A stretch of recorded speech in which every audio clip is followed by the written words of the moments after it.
noite. Está começando pela rede CNT, o Jogo do Poder, um espaço aberto para a discussão política. Nós, da CNT, acreditamos que o debate, o contraditório, é sempre ponto de partida para o exercício de um dos direitos mais fundamentais, o de ser informado com absoluta correção, transparência. Esse é o objetivo, esse é o propósito do Jogo do Poder, que tem o prazer de receber hoje o coordenador da diversidade sexual, estilista, Carlos Tufson, da Prefeitura do Rio. Boa noite, Tufson. Boa noite. Conosco também a jornalista Cláudia Cataldi. Boa noite, Cláudia. Boa noite, Ricardo. Prazer estar aqui. Prazer meu em recebê-los. Tufson, a questão do preconceito, o tratamento que se dá à questão da diversidade sexual varia mundo afora. Países mais evoluídos, França, Estados Unidos, trata desse assunto com mais desembaraço, sem grandes problemas, embora possa existir problemas pontuais e tal. Muito bem, mas outros países como a África, outros continentes como a África, 54 países, 38 países têm leis que criminalizam a prática homoafetiva. Veja que retrocesso, veja que situação díspare, quer dizer, alguns países tratam isso de uma maneira absolutamente normal e tranquila e outros países criminalizam a prática homoafetiva. Como é que o Brasil, na sua avaliação, se situa de um extremo ao outro? Como é que está o Brasil? Bom, em primeiro lugar, boa noite aos telespectadores em casa. É um grande prazer estar aqui. Bom, o Brasil, nós temos uma Constituição, né, que defende a laicidade do Estado, né, que o artigo 5º da Constituição diz que todas as leis são iguais para todos, independente de credo, raça, cor, religião. Né.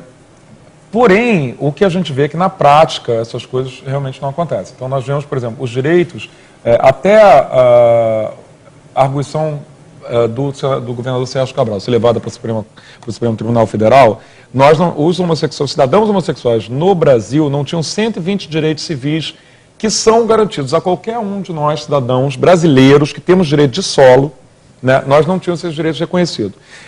Com a aprovação na plenária, por unanimidade do Supremo, né, esses direitos diminuíram. Porém, o Supremo aprovou a união estável. Ele aprovou a união estável e todas as consequências dessa lei. Tá? Quer dizer, na verdade, o ofício do ministro Peluso foi muito claro, tá, dizendo que os benefícios, não os benefícios, mas enfim, o direito a essa lei da união estável e todas as suas consequências, inclusive o que diz que cabe ao Estado facilitar a conversão em casamento quando solicitado, porque isso faz parte da lei da união estável de acordo com o Código Civil, né? Está assegurado aos casais do mesmo sexo. Mas o que a gente vê na prática, nos tribunais, principalmente de primeira instância, isso não acontece. Eu mesmo tive esse problema recentemente. Você se casou ano passado, já que tocou nesse assunto, se casou ano passado com o arquiteto André Piva e está recorrendo ao Supremo para ter o reconhecimento de seu casamento, porque você não conseguiu fazer a conversão de união estável em casamento. É isso mesmo? E como é que está o trâmite desse processo? Não, você vê o absurdo, a gente tem que ir ao Supremo por uma decisão que já foi dada. Quer dizer, talvez isso também seja uma questão do porquê que a gente vê tantos processos empilhados no judiciário, um excesso de trabalho à toa, porque a decisão é clara. E o juiz simplesmente diz, olha, ele vai discutir o que se chama de eficácia erga omnes, né, essa decisão vale para todos, quando a decisão do Supremo está clara a esse respeito. Não obstante, enfim, o que aconteceu foi exatamente isso. E está sendo levado à questão do Supremo. Como também, entenda, vários homossexuais já tiveram seus direitos de união estável, por exemplo, como herança, recusados em Supremo Corte. Por exemplo, temos um caso aqui do Marcos, que era casado com o Jorginho Guinle. Esse menino, por 15 anos, ele foi despejado para um apartamento que era dele. Né? Isso são direitos garantidos pela nossa Constituição. A gente não está aqui falando de nada. A intenção, o problema que eu acho que a gente vive hoje no Brasil, que está realmente me deixando preocupado, é que nós estamos tendo um retrocesso na área dos direitos humanos. Quando nós vemos várias campanhas que são feitas, né? A última campanha presidencial falava que o casamento é uma questão religiosa. Não é. Se nós abrirmos o Código Civil, o artigo 1511, está escrito casamento civil. Não está escrito copo d'água. Se está escrito casamento civil, agora, eu tenho direito a essa lei, é um direito meu, cidadão. Agora, afora a questão legal, do ponto de vista da sociedade, do preconceito, quer dizer, como é que você analisa a situação do Brasil nesse aspecto? Você fez uma análise aí dos avanços e retrocessos na área legal. Houve aprovação disso, aquilo. Agora, a sociedade em si, o preconceito é muito arraigado ainda no brasileiro, na sua avaliação, quer dizer, como é que você vê o aspecto geral dessa questão, e não especificamente o aspecto legal? Olha, existe uma falta de informação muito grande, tá? Existe também quase uma movimentação contrária a assegurar o direito dos cidadãos homossexuais nesse país. Eu não entendo por quê. Mas também isso faz parte, nada mais do que um jogo nazifascista que em outras áreas já perseguiram os judeus, ou já tivemos a cruzada de impor. Isso, na verdade, é o não respeito à diversidade. Quer dizer, eu acho que o meu time é melhor do que o seu, então eu tenho que impor o meu time a você. Ou a minha religião é melhor que a sua, então eu tenho que impor o meu Deus a você. Quantas vezes nós já vimos isso na história? Isso está se repetindo de uma certa maneira. O que pode ser feito, Carlos, ainda nesse momento? Quer dizer, complementando a pergunta do Ricardo. Campanhas de informação. Isso é a única maneira. Porque, na verdade, enquanto nós achamos, por exemplo, que o casamento é uma questão religiosa, a liberdade religiosa é assegurada pela Constituição. Nós não estamos pleiteando algo que seja religioso, mas sim direito civil. Então, enquanto a pessoa acha que é realmente uma questão religiosa, ela vai realmente achar que estão se intrometendo na religião de alguém, o que não é o caso. Mas, na verdade, a religião é facultado ao cidadão dele segui-la ou não. Porque senão seria a mesma questão que, por exemplo, que os judeus pleiteassem como lei o não consumo de carne de porco no país. Né? O que todos nós, por exemplo, imagina os muçulmanos agora impondo a todos nós temos que nos ajoelhar para Meca. Isso não pode ser uma questão de direito civil, isso não pode ser considerado. Por isso o princípio de laicidade do Estado, que não tem sido respeitado. Mas aí, infelizmente, isso é uma instrumentalização da informação que é feita e não com objetivo, na verdade, religioso, e sim com o objetivo do apoderamento. Né? É um projeto de poder. Isso é uma questão muito grave que traz o país, coloca o país de volta a um período sombrio da nossa história. Né? Eu acho que quando o Chico falou aquela página infeliz da nossa história, isso é um pouco o que está acontecendo no nosso país. Você tem ações muito pontuais na sua coordenadoria. Quais são as diferenças que você já pode nos mostrar aqui agora, a partir das ações que você já implementou lá? Olha, nós, na Coordenadoria Especial da Diversidade Sexual da Prefeitura do Rio, nós criamos o programa Rio Sem Preconceito. Tá? E eu vou te ser sincero que em um ano... Como funciona esse programa? Que tipo de avanço ele já resultou? Vamos lá. A coordenadoria é ligada ao gabinete do prefeito. Então, todas as nossas ações são através de todas as secretarias da prefeitura. Né? Então, por exemplo, quando é um caso de saúde, é com a Secretaria de Saúde, quando é um caso de educação, com a Secretaria de Educação, e assim vai. Cultura, eu vi que vocês têm várias parcerias. Sim. A ideia, na verdade, nós fazemos políticas públicas através das secretarias, até porque não temos dotação orçamentária. Né? Então, assim... O que é um problema, né, Ricardo? É verdade. Sempre. Mas olha, eu quero te dizer que existe um compromisso da administração para com a luta de direitos civis. Então, o que acontece? O programa Rio Sem Preconceito, ele mostra que o mesmo preconceito que nós homossexuais sofremos, que se chama homofobia, é o mesmo que uma pessoa que é negra sofre na escola, ou é mesmo que uma mulher sofre no trabalho, é o mesmo que uma pessoa que é gordinha sofre na sua vida. Quando você tem, eu fiz teatro e existe o método Stanislavski, que você usa a emoção para poder trazer isso para o seu personagem. Quando você traz esse entendimento em sociedade, você vê que, na verdade, o problema da homofobia não é um problema de quem tem filho gay ou um problema do gay. Ele é um problema da sociedade como um todo. Eu vou fazer um rápido... Pois não, conclui, por favor. Não, porque essa humilhação, essa ausência de respeito aos direitos civis que é imposto ao cidadão é o mesmo que sofre uma criança de bullying, qualquer que ele seja, é um problema que sofre a intolerância religiosa, é um problema da intolerância na sociedade. Vou fazer um rápido intervalo, o Jogo do Poder volta em 1 minuto, hoje entrevistando o coordenador da diversidade sexual da Prefeitura do Rio, Carlos Tufson.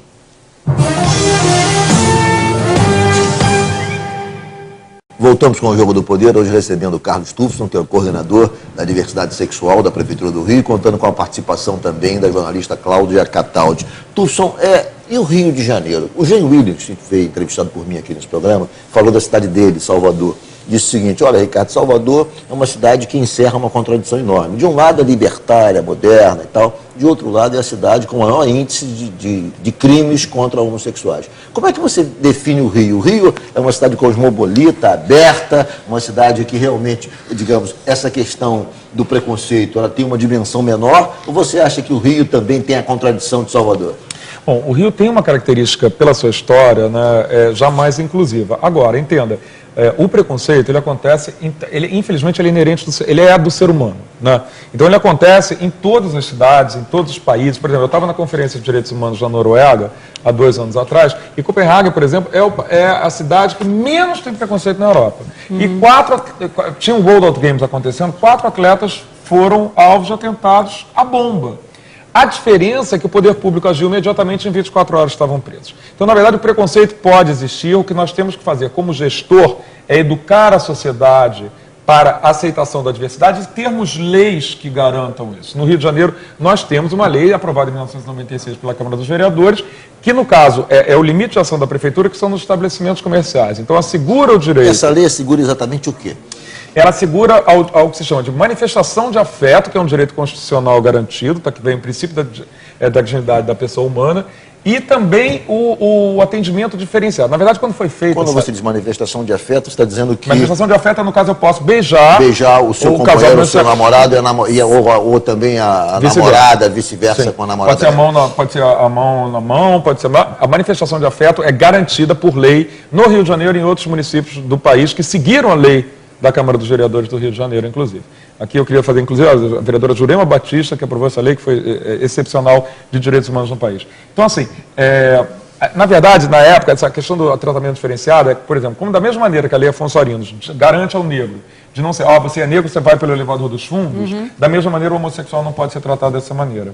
Porque o racismo, né, ele, na verdade, ele é um preconceito de origem racial, como a homofobia é um preconceito de origem sexual. Todos entram na questão do preconceito. Por isso que o nosso programa chama Rio Sem Preconceito. Porque nós temos que tratar esse mal na sociedade. É verdade que no Brasil um homossexual é morto a cada 36 horas e que isso aumentou 113% nos últimos 5 anos? É verdade? É verdade. Quer dizer, um número pavoroso, né, Ricardo? Pavoroso. Inclusive, eu vou assim, ser bastante direto sobre esse caso, porque esse número existe uma subnotificação desse número, porque na verdade ele é feito pelo Grupo Gay da Bahia, que é o Luz Motti que faz esse levantamento. Na verdade ele colhe esses dados muito pela imprensa ou comunicação, então esse número pode ser maior. Porque na verdade quando morre uma pessoa, isso na verdade detalhe, tá? São crimes de ódio, são os crimes hediondos, tá? É quando na verdade não é um assalto, não é nada, é apenas o crime pela pessoa ser homossexual. Agora, esse aumento também, coincidente, não é coincidência, na verdade nunca tivemos tanta manifestação pública de parlamentares e pessoas públicas, às vezes chamados líderes religiosos, porque quem é religioso não prega o ódio, né? De pessoas incitando o ódio contra a minoria dos homossexuais no país.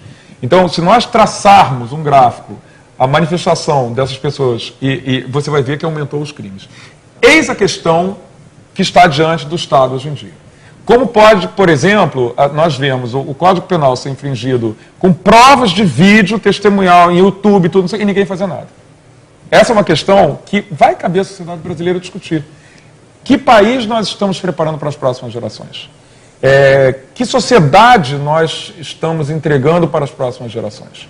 Porque não é possível... No ano passado, esse número era 1 a cada 3 dias. Nós estamos 1 a cada 36, dobrou.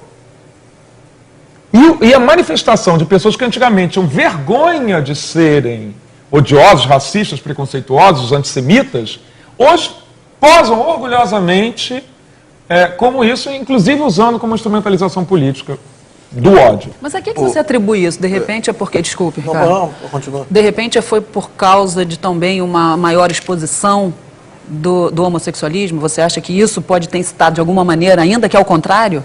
Olha, você atribui isso? Na verdade, vamos lá, Hitler, na hora que ele quis atrair multidões, ele chegou e jogou o povo alemão contra os judeus. Né? Os judeus e os homossexuais. Cabe lembrar também que os homossexuais, inclusive, tinham um triângulo rosa, né? Que eram como eram marcados os homossexuais que iam para o campo de concentração. Em todas as ditaduras populistas, minorias são escolhidas como alvo de ataque. Por isso, a necessidade do Estado de assegurar os seus direitos. Tufson, até que ponto a televisão contribui para reduzir o preconceito? Nós tivemos ainda há pouco a exibição de uma novela, Fina Estampa, em que o personagem Cro foi a grande sensação, se tornou, digamos, a personagem central do folhetim. Ele ajudou, na realidade, ele passou a ser amado pelas mulheres, pelos homens também. Assim, houve uma certa identificação com aquele personagem que passou a ser a figura central da novela. Muito bem. Isso ajudou? Se ajudou, até que ponto ajudou? Como é que você analisa o papel da televisão? Porque, de uma certa maneira, eu acho que a televisão sempre apresenta o homossexual de maneira caricata. Às vezes exagera um pouco nessa figura. Não apresenta o homossexual de maneira normal, trabalhando, tendo uma atividade. Sempre é uma coisa quase de uma biba louquinha. Nunca é uma coisa tranquila, uma coisa normal. Como é que você vê isso? Na verdade, assim, o homossexual, quando ele é apresentado de uma maneira estereotipada, ele tem, na verdade, a pessoa vê ele quase como um clown, tem uma questão um pouco mais bufa, aí, né, quase operística. Isso. Nesse sentido. Então, na verdade, ele faz parte menos de uma realidade, por mais que entenda também. O Cro, personagem que o Marcelo Serrado compôs, na verdade, existem muitos homossexuais assim e têm o direito civil de serem efeminados, ponto. Sabe, basta que você não saia da lei, entenda, né, que você não agrida ninguém, eu acho que não tem problema nenhum. Mas entenda, então existem também esses homossexuais, inclusive foi baseado, parece, em um. Agora, o que eu acho meio complicado, e até eu já falei isso com o diretor da Globo, que é o seguinte: quando você cria uma relação de amor, e essa relação de amor ela é expressa pelo afeto, pelo beijo, e você simplesmente age como se ela não existisse. Aí você está numa novela que é naturalista, né, porque hoje tem uma linha de televisão do naturalismo, aí ela vira uma questão meio quase falsa, como se a pessoa, um casal do mesmo sexo não se beijasse ou só transasse. E eis a questão, porque na verdade sempre essa posição vem em função de uma promiscuidade, né? Como na verdade eu sou casado há 16 anos, né, fica muito difícil alegar uma promiscuidade. Mas enfim, porque na verdade a promiscuidade entra no conceito de moralismo. Eu não gosto nunca de lidar com esse conceito porque ele é muito de cada pessoa e deve também ser respeitado. Agora, o papel pedagógico cabe, principalmente, por exemplo, o Insensato Coração, a novela do Gilberto Braga e do Ricardo Linhares, exerceu um maravilhoso papel. Porque ela mostrou pela primeira vez homossexuais exercendo seus direitos. Se nós temos uma coordenadoria no... Mas aí foi diferente, que na verdade saiu um pouco desse estereótipo que na maioria das vezes é usado na televisão. Não, exatamente. Que é uma coisa mais lúdica. Mas mostrou uma cena de homofobia que chocou muitas pessoas, mas entendam.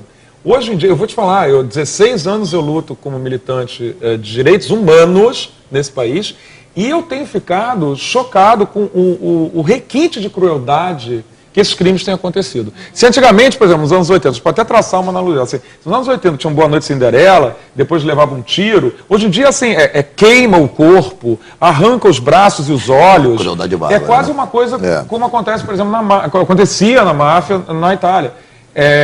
Até que ponto nós assistiremos isso sem nos manifestarmos, porque o Estado Democrático dos Direitos está em xeque. Ok, eu vou fazer um rápido intervalo. Hoje o Jogo do Poder recebendo o Carlos Tufson, que é o coordenador da diversidade sexual da Prefeitura do Rio.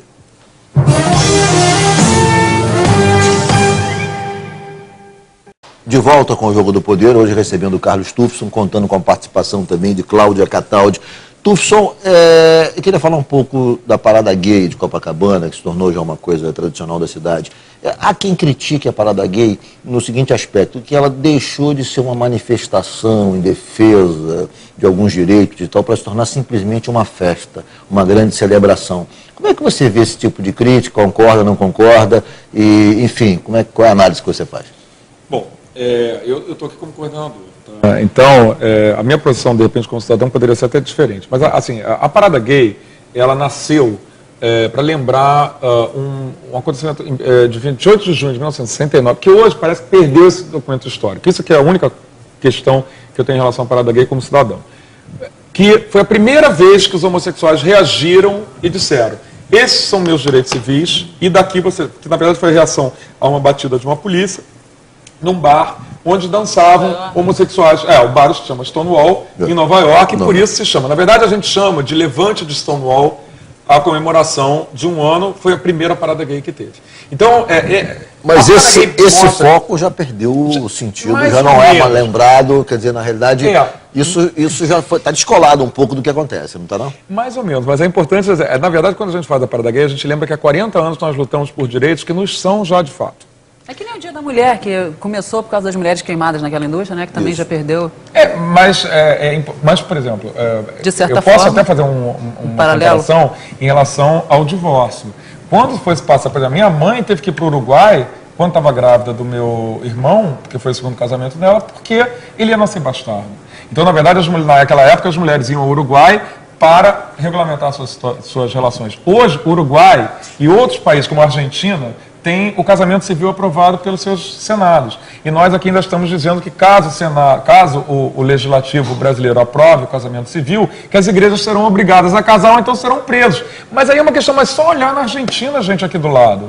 A Igreja Católica, por causa da aprovação no Senado, não está casando nenhum casal do mesmo sexo, muito menos a filial de nenhuma igreja que esteja lá presente também. Então, esse jogo, que é sofisma, é enganar o povo, ele se sustenta muito pouco. Daí a necessidade de uma informação correta. Como é que você vê nesse aspecto todo, digamos, no estímulo a esse preconceito, alguns setores mais retrógrados da igreja? Como é que você vê o papel desses setores que são quase fundamentalistas, que de certa maneira estimulam que a população reaja de maneira um pouco mais vigorosa à homofobia? Olha, assim, eu acho que cada religião tem o direito de se manifestar, mas contanto que não vire uma Ku Klux Klan. É isso que né? Que tem por exemplo, os testemunhas de Jeová, eles não permitem sexo antes do casamento, como outras religiões também. Se eu quero ser testemunha de Jeová, eu tenho que saber que eu vou respeitar essas normas que são dessa igreja. Agora, como cidadão brasileiro, essa regra não me é imposta, senão eu perco a minha cidadania. Essa é uma questão que a gente sempre tem que discutir. Agora, tem um movimento hoje em dia falando a Bíblia acima da Constituição. Isso não pode. É um limite, até porque nós somos um país com muitas religiões. Eu sou católico, mas eu não posso impor as normas católicas à sociedade como um todo ou como gestor, que isso interfira na minha maneira como gestor. Essa é uma questão que a gente tem, porque senão vira um engana-mamãe. E serve só para ver. Se não engana, a mamãe era aquele maiô que se usava, mas vira aquela coisa assim. Vira só para fingir que engana. O problema é que quando você vê um parlamentar, que a princípio, para estar exercendo um cargo no legislativo, ele tem que ter no mínimo uma consciência. Por exemplo, recentemente tivemos uma parlamentar dizendo assim: eu gostaria de ter o direito de demitir um profissional que trabalha para mim caso ele seja homossexual. Porque ela dizendo que caso essa lei, fosse aprovada, é lamentável dizer isso, porque a lei vigente já não permite. A lei trabalhista vigente nesse país já não permite. Aí a gente fala assim, mas e a parlamentar não sabe?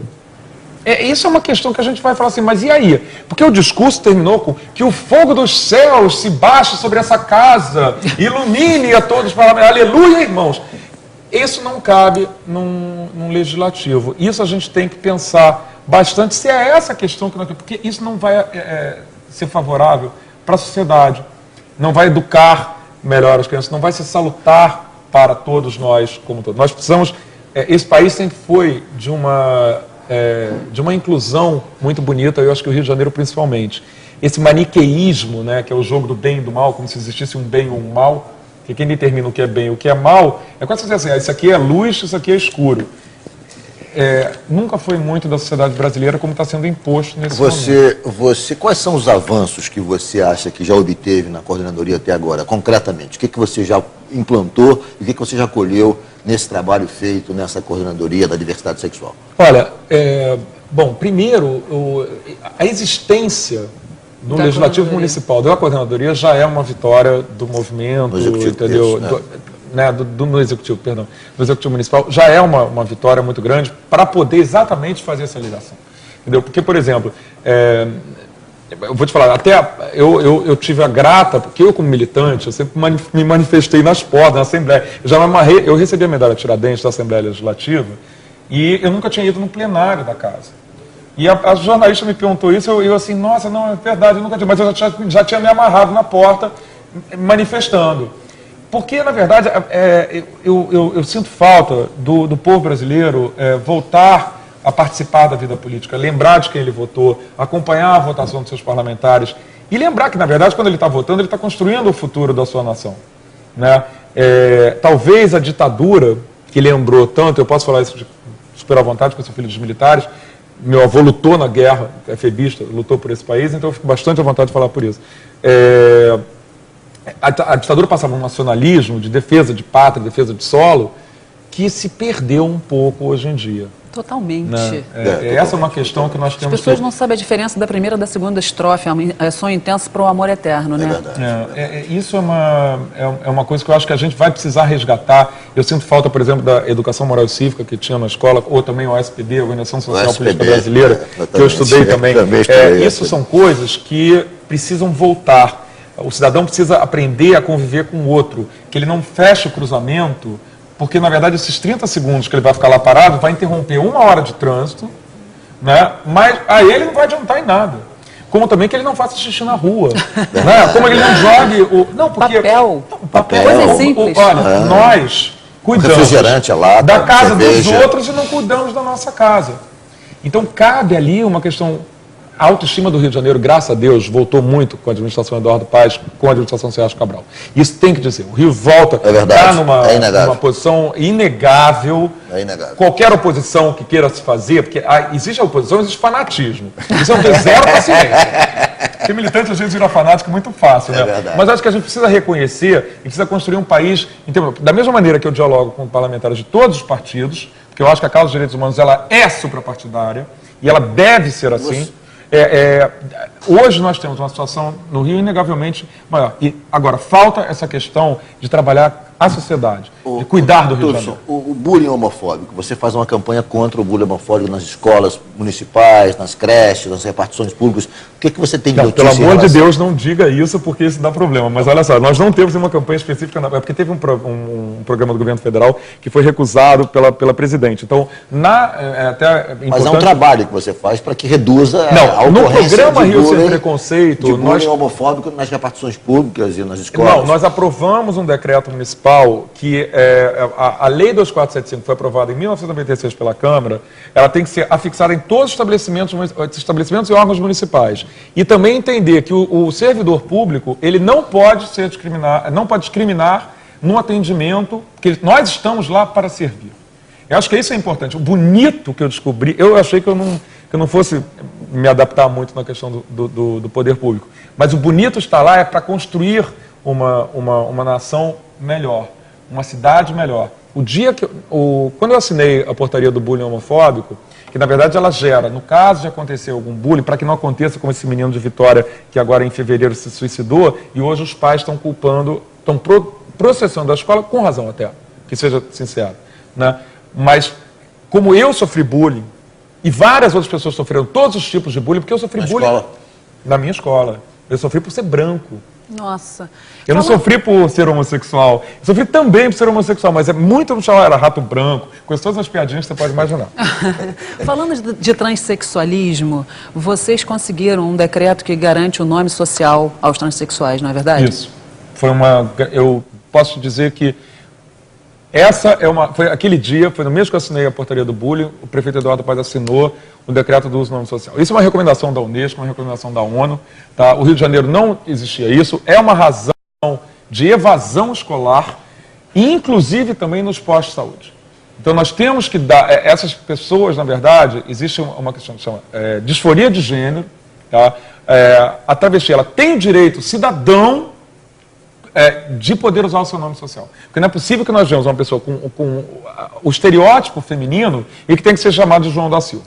Isso, na verdade, não interfere em nada. Eu vou fazer um rápido intervalo, o Jogo do Poder volta em 1 minuto. Hoje entrevistando Carlos Tufson, que é o coordenador da diversidade sexual da Prefeitura do Rio.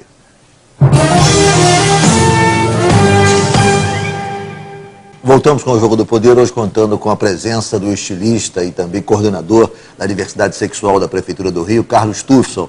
E participando da entrevista, a jornalista Cláudia Cataldi. Tufson, você participou recentemente de uma feira de turismo LBGT na Flórida, em Miami, onde se discutiu, enfim, ações nesse campo em todo o mundo. Que tipo de avanço o Rio pode obter? Qual a importância econômica desse tipo de turismo e como o Rio está se situando nessa faixa de atuação no turismo? Olha, Paris, a primeira receita de Paris é o turismo. Tá? O Rio tem uma receita correspondente a 1/3, quase, não chega a 30% dos turistas que visitam a cidade do Rio de Janeiro são homossexuais. Quantos por cento? É quase 1/3. 1/3. Em 2010, nós recebemos 890 mil turistas homossexuais no Rio de Janeiro. E isso, entenda que essas pesquisas também são complicadas, que não dá para chegar para a pessoa e falar, oi, você é gay, não é? Entendeu? É uma situação, mas são dados oficiais que a gente tem da Embratur. Rio de Janeiro é o melhor destino gay do mundo. É, né? Um top 5, Nós ganhamos há 3 anos o Best Destination, Best Sexy Destination, não sei o quê. Agora, entenda uma coisa, é preciso também, porque aí tudo vira uma manobra odiosa. Turismo gera receita, gera emprego, e esse turismo, esse turista é um turista que, por dados que nós temos, gasta 3 vezes mais na cidade e tem um índice de permanência de 2,5 vezes. Tá? O Rio de Janeiro nunca fez nenhuma campanha para atrair esse turismo, mas tem que ter um receptivo também que garanta o respeito, que ele saiba que, por exemplo, que existe essa coordenadoria, por exemplo, que aqui os seus direitos civis serão respeitados como deveria ser em qualquer lugar do mundo. Né? Então, assim, é um turista que, como outro qualquer, merece o respeito dessa cidade. E isso que é importante. O que não quer dizer fazer turismo sexual, porque é muito importante, porque essa questão, tudo vira uma grande celeuma. Né? Não. O turismo que é feito para esse cidadão, ele tem que, na verdade, falar por estratégia de marketing, ele tem que falar para esse cidadão. Com o turismo sexual, que é combatido mundialmente, inclusive no Brasil. Nós, inclusive, eu vou colocar minha posição contrária frontalmente, tá? E aqui, por força de lei, seria o primeiro a mandar encarcerar. Perfeito. Caso tivesse problema na prefeitura, a gente não tem isso. Mas, enfim, agora, o Rio não tem esse perfil.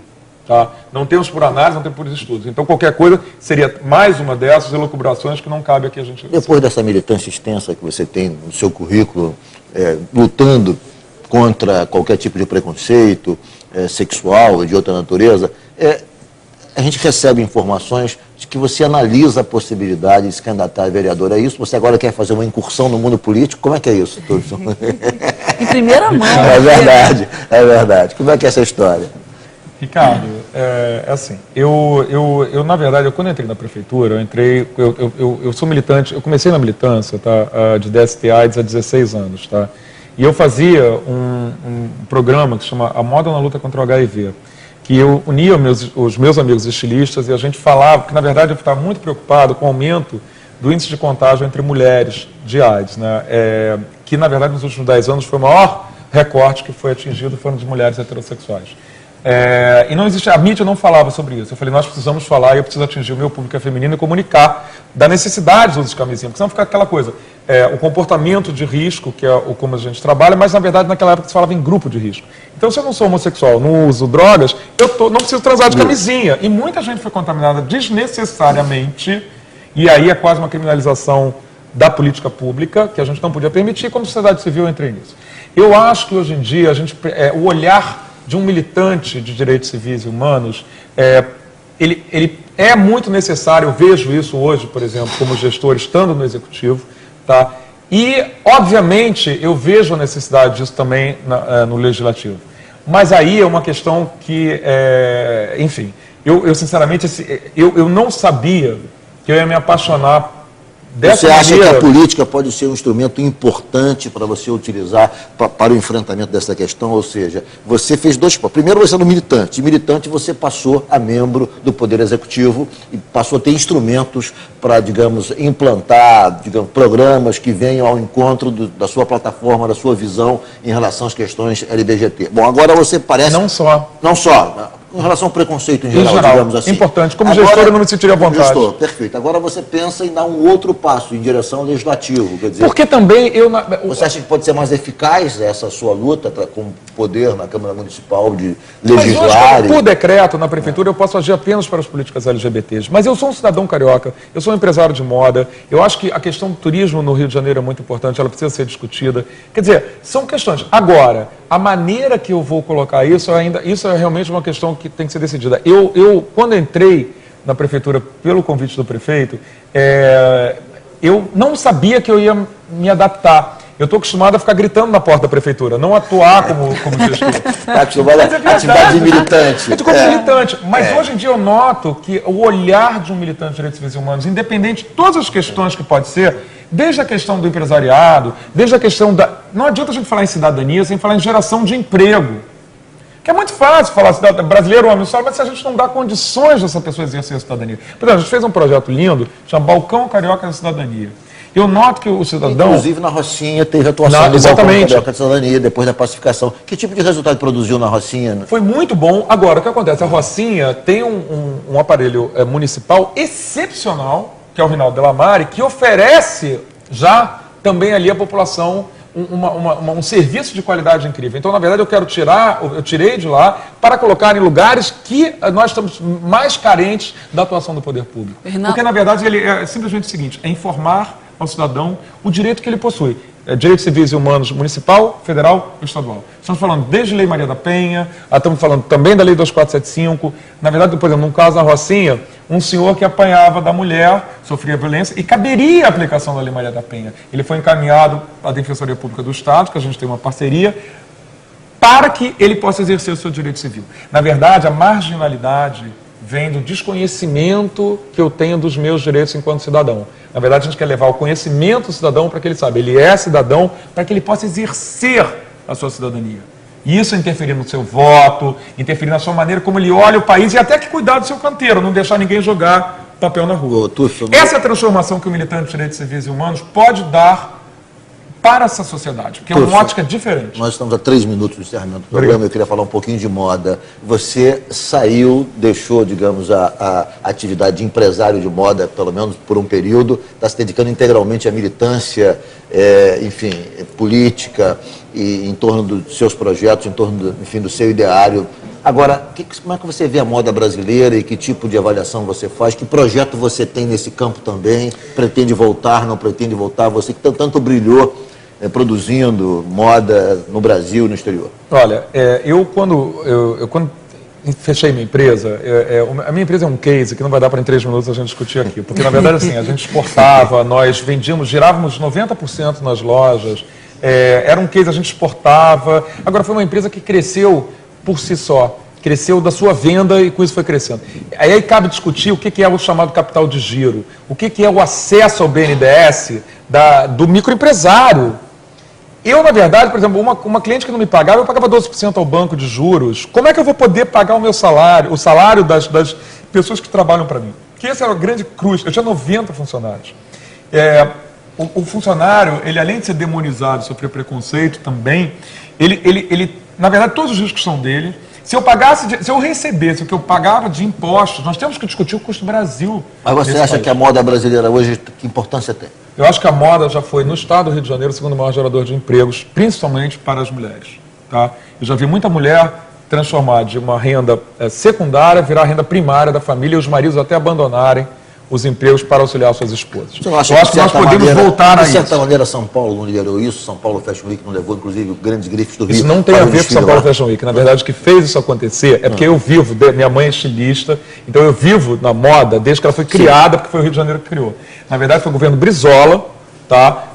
Entenda que foi num momento de populismo de que ligou a moda a uma questão burguesa, meio...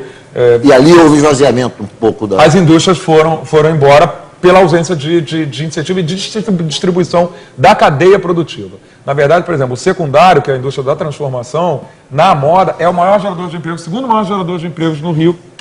Pode voltar a ser, mas precisa de políticas públicas para isso. E isso sim precisa ser defendido. Até porque o emprego é primariamente feminino. E faz com que a mulher participe da educação de seus filhos em casa. Tufson, foi um prazer recebê-lo no Jogo do Poder. Obrigado. Satisfação. Cláudia, muito obrigado pela presença. Foi prazer todo meu. Adorei. Sempre. Adorei. Tufson é um fenômeno da natureza. É verdade, é verdade. Muito obrigado a vocês. Eu acho que a gente precisa lutar e acreditar que esse país pode ser melhor e que só nós é que faremos a transformação. Porque senão a gente vira um entreguismo. E o instrumento somos nós. Muito obrigado, Tufson. Muito obrigado a todos vocês. Obrigado a quem nos acompanhou até agora pela rede CNT de televisão. O Jogo do Poder volta no próximo domingo, às 11 da noite. Muito obrigado pela audiência e até lá. Obrigada.